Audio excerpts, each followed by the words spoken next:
কিন্তু বাংলাদেশের মানুষ সচেতন, তারা জীবন দিতে পারে, রক্ত দিতে পারে, আন্দোলন করতে পারে, না খেয়ে থাকতে পারে, তারা খোলা আকাশের নিচে ঘুমাতে পারে, তাদের সব কিছু উৎসর্গ করতে পারে। এর জন্য বাংলাদেশকে গোলাম বানাতে পারে নাই। আজকে তারা কি করেছে? ফারাক্কা বাঁধ দিয়েছে।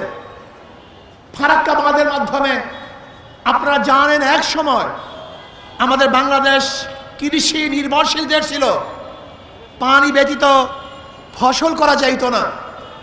এর জন্য ওরা ফারাক্কা বাঁধ দিয়ে আমাদের দেশকে মরুভূমি করেছে, কিন্তু তারপরে বাংলাদেশের মানুষ ওর কাছে মাথা নত করে নাই।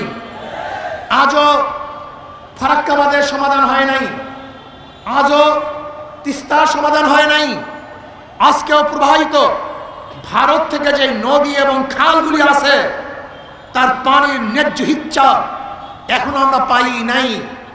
ওদের পানির দরকার নাই, ওরা প্রতি বছর আমাদেরকে পানি দিয়ে মারার চক্রান্ত করে। এবার বাংলাদেশের প্রত্যেক মানুষকে ঐক্যবদ্ধ হতে হবে। বাংলাদেশের উপর থেকে এমন এক শক্তিশালী বাঁধ নির্মাণ করব, যেই বাঁধের মাধ্যমে ভারত পানি নিয়ন্ত্রণ করবে না, বরং বাংলাদেশের মানুষ পানি নিয়ন্ত্রণ করবে। যখন প্রয়োজন হবে আমরা পানি ছেড়ে দেব, যখন প্রয়োজন হবে পানি বন্ধ করে রাখবো। তাহলে ভারত আমাদেরকে ডুবাতে পারবে না, ওদের কাছে মাথা নত করতে হবে না, বরং ভারত আমাদের কাছে মাথা নত করে বাধ্য হবে।